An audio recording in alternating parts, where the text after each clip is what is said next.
శ్రీమాత్రే నమ. జయ గురు దత్తాత్రేయ నమ.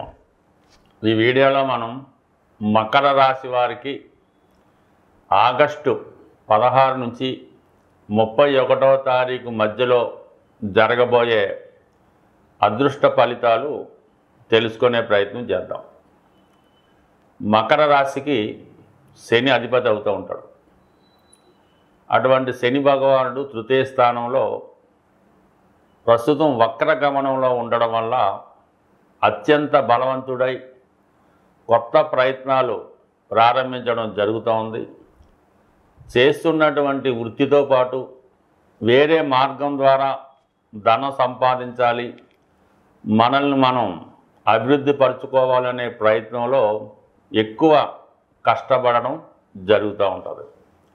అయితే ఎంత కష్టపడినప్పటికీ కూడా ఎక్కడ వేసిన గొంగలు అక్కడే ఉన్నట్టు ఏ ప్రయత్నం కూడా ముందుకి వెళ్ళకుండా ఎవరో ఒకరు మీకు అడ్డు తగలడం జరుగుతూ ఉంటుంది.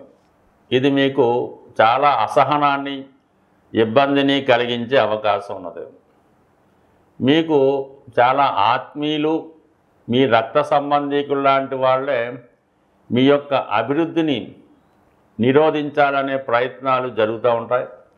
మీ యొక్క అవసరాలకి తగిన ధనాన్ని ఇవ్వకుండా, మీ యొక్క ప్రయత్నం ఫలించకుండా వారు అడ్డుపడడం జరుగుతూ ఉంటుంది. అంటే కుజుడు మకర రాశి వారికి బాధకుడు అవుతూ ఉంటాడు.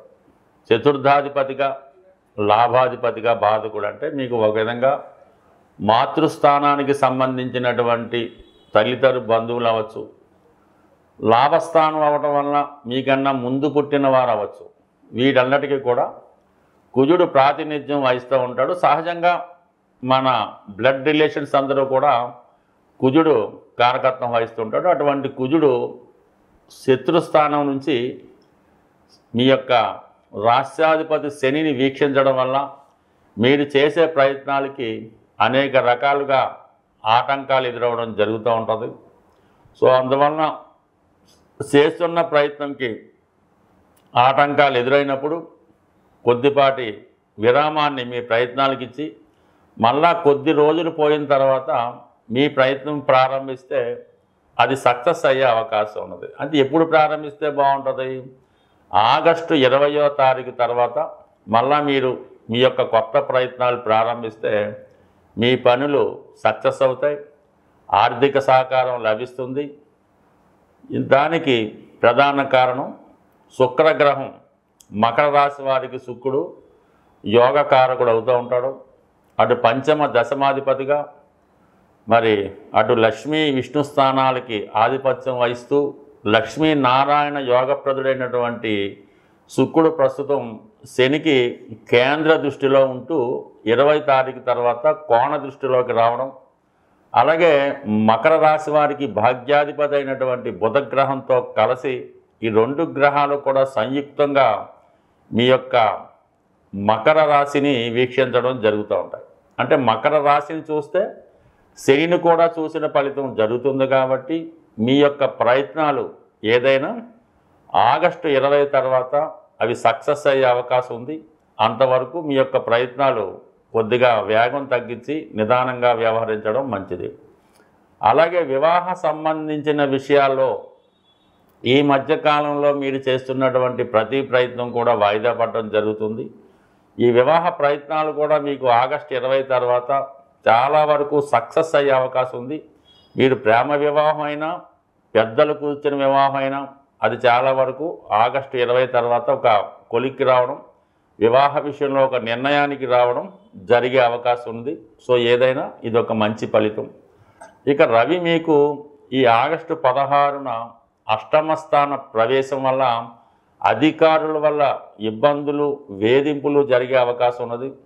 ఏదో విధంగా మిమ్మల్ని బలహీనపరచాలని ప్రయత్నాలు జరుగుతూ ఉంటాయి. అనేక మంది మీ మీద ఎదురుదాడి చేస్తూ ఉంటారన్నమాట. ఏదో ఒక సమస్య సృష్టిస్తూ ఉంటారు. దాన్ని నిదానంగా, సావధానంగా ఎదుర్కోవలసి ఉంటుంది. బట్ ఏదైనప్పటికీ కూడా గురువు తృతీయ వ్యయాధిపతిగా 6వ స్థానంలో మీకు విపరీత రాజయోగంలోకి రావడం జరుగుతూ ఉంటుంది ఆగస్టు 20 తర్వాత. ఇవన్నీ కూడా మీకు ఈ పక్షంలో ఫస్ట్ వీక్ అన్ని పనులు జరిగినట్టే జరిగి వాయిదా పడుతుంటాయి. దాని తర్వాత 20వ తారీఖు తర్వాత చాలా విషయాలు మీకు అనుకూలంగా మారడం జరుగుతూ ఉంటుంది.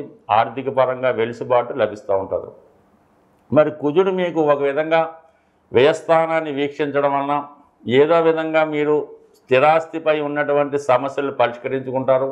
స్థిరాస్తి కొనాలనే మీ ప్రయత్నం కూడా చాలా వరకు నెరవేరే అవకాశం ఉన్నది. అందువల్ల జాగ్రత్తగా నిదానంగా కొంత అడ్వాన్స్ అన్న ఇచ్చి స్థిరాస్తి కొనుక్కునే ప్రయత్నం చేస్తే తర్వాత అది సక్సెస్ అయ్యే అవకాశం ఉంది. అలాగే మీరు చేస్తున్నటువంటి ప్రతి పనికి కూడా మీ కుటుంబ సభ్యులు వ్యతిరేకిస్తూ ఉంటారు. ఏం చేద్దామన్నా కూడా వాళ్ళు మీకు వ్యతిరేకించడం, మీకు ప్రోత్సహించలేకపోవడం, ఏదో విధంగా విమర్శలు చేయడం ఇవన్నీ జరుగుతుంటాయి. కాబట్టి ఏదైనా మీ యొక్క ఆశయం మంచిదైనప్పుడు ఎవరితో పని లేకుండా ఒంటరిగానే మీ ప్రయత్నం చేసినప్పుడు కంపల్సరీగా అది నెరవేరే అవకాశం ఉంటుంది. ఏదైనా మీరు ధైర్యంతో ముందడుగేస్తే ముందు ఆటంకాలు ఎదురైనా తర్వాత ఆ ప్రయత్నం ఫలించి సక్సెస్ పొందే అవకాశం ఉంది. ప్రస్తుతం ఉన్నటువంటి గ్రహాల స్థితి మనకి అనుకూలంగా ఉన్నప్పటికీ కూడా చాలా ప్రయత్నాలు విఫలమవ్వడం జరుగుతూ ఉంటుంది. ముఖ్యంగా చదువు పూర్తయిన తర్వాత 2-3 సంవత్సరాల దాకా కూడా ఉద్యోగం రాకపోవడం, అలాగే అమ్మాయిలకు కానీ అబ్బాయిలకు కానీ ఎన్ని ప్రయత్నాలు చేసినా కూడా వివాహ సంబంధాలు కుదరకపోవడం జరుగుతూ ఉంటుంది. ఇంతకాలంలో అమ్మాయిలకి వివాహానికి పెద్ద ఇబ్బంది లేదని చెప్పినప్పుడు కూడా చాలామందికి సరైనటువంటి వరుడు దొరకపోవడం వల్ల వారికి కూడా డిలే అవుతుంది. సో దీనికి ఏంటి కారణం? జాతకంలో దశలు అనుకూలంగా ఉన్నాయి, పిల్లలకి అన్ని అర్హతలు ఉన్నాయి, కానీ పెళ్ళి రావటం లేదు, ఉద్యోగం రావట్లేదంటే దానికి కొంతవరకు మనం నివసిస్తున్నటువంటి గృహం కూడా కారణం అవడం జరుగుతూ ఉంటుంది. సో అందువలన ఒకే గృహంలో ఒక 4-5 ఉన్నప్పటికీ కూడా అందులో కొంతమందికి చాలా బ్రహ్మాండంగా ఉంటుంది, మరి కొంతమందికి చాలా ఇబ్బందికరంగా ఉంటుంది. అంటే ఆ గృహంలో వాస్తుపరంగా ఉన్నటువంటి దిక్కులలో ఉన్నటువంటి దోషాన్ని బట్టి కొంతమందికి ఇబ్బంది కలుగుతూ ఉంటుంది. సాధారణంగా ఈశాన్య దోషం ఉన్నప్పుడు ఆ కుటుంబంలో ప్రథమ సంతానంపై ఎక్కువ ఇబ్బంది చూపుతాడు. ఆగ్నేయ దోషం ఉన్నప్పుడు రెండవ సంతానం మీద, స్త్రీల మీద ఎక్కువ ప్రభావం చూపడం జరుగుతూ ఉంటుంది. వాయువ్య దోషం ఉన్నప్పుడు తృతీయ సంతానం మీద, ఆ ఇంట్లో ఫైనాన్సు, ప్రేమ వ్యవహారాల మీద ఎక్కువ ప్రభావం చూపుతూ ఉంటుంది. నైరుతి అనుకూలంగా లేనప్పుడు అది కుటుంబం అందరినీ కూడా ఇబ్బందులు పెడుతూ ఉంటుంది. ఏదో ఒక హెల్త్ ప్రాబ్లంతో ఎవరో ఒకరు ఇబ్బంది పడుతుంటారు. కుటుంబ సభ్యుల మధ్య ఒకరికి పడకపోవడం ఈ విధంగా నడుస్తూ ఉంటుంది. సో ఇది ప్రధాన 4 దిక్కులు.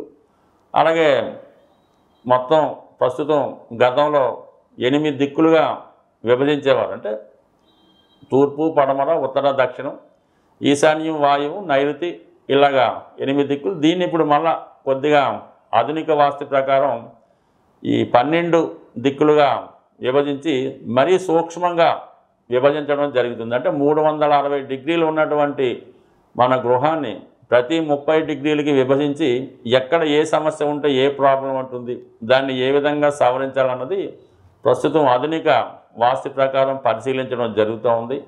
ఏదైనా మన జీవితాలు బాగుపడాలి, తొందరగా సెటిల్ అవ్వాలి అనుకున్నప్పుడు ఖచ్చితంగా కొంత శ్రమ అయినా, కొంత ధనం ఏవైనా గృహాన్ని ముందు సరి చేసుకుంటే ఆ గృహంలో నివసిస్తున్న వారికి అదృష్టయోగం పట్టడం, వారి ఇంప్రూవ్మెంట్ కూడా బాగా రావడం జరుగుతూ ఉంటుంది.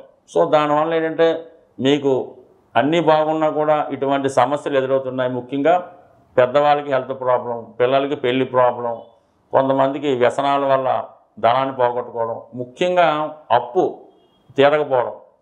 ₹1,00,000 నెలకు వస్తున్నా కూడా 10,000 అప్పున్నా కూడా తీర్చలేకపోతుంటారు. ఇవన్నీ కూడా ఒకసారి ఎవరైతే జీవితంలో అభివృద్ధి చెందామనుకున్నారో, ఇంకా బాగుందాం అనుకున్నారో మీ యొక్క గృహాన్ని కూడా పరిశీలించుకొని, అలాగే జరుగుతున్నటువంటి దశ అంతర్దశలను కూడా జాగ్రత్తగా పరిశీలించుకొని తగు విధంగా పరిష్కారం చేసుకుంటే చిన్నగా, అంటే గోడితో పోయేదాన్ని గొడ్డల దాకా తెచ్చకుండా చిన్న పరిష్కారంతో రాబోయే విపత్తుల్ని కాపాడుకునే అవకాశం ఉంటుంది.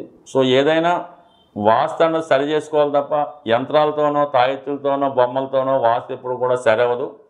అలాగే గ్రహ దోషాలు ఉన్నప్పుడు దానికి సరైనటువంటి పరిష్కారం చేసుకుంటే తప్ప చిన్న చిన్న ఉంగరాలు మాలలో వేసుకున్నా కూడా పరిష్కారం అవ్వదు. దేనికన్నా పిండి కొద్ది రొట్టె మనం చేసే పని బట్టి, మన ప్రయత్నం బట్టి, మన భక్తిని బట్టి, నమ్మకాన్ని బట్టి మనం చేసే ప్రయత్నంలో విశ్వాసం ఉంటే చేసేవాడు కూడా నమ్మకంగా చేస్తే ఖచ్చితంగా మీ జీవితంలో సక్సెస్ అన్నది తొందరగా వస్తుంది.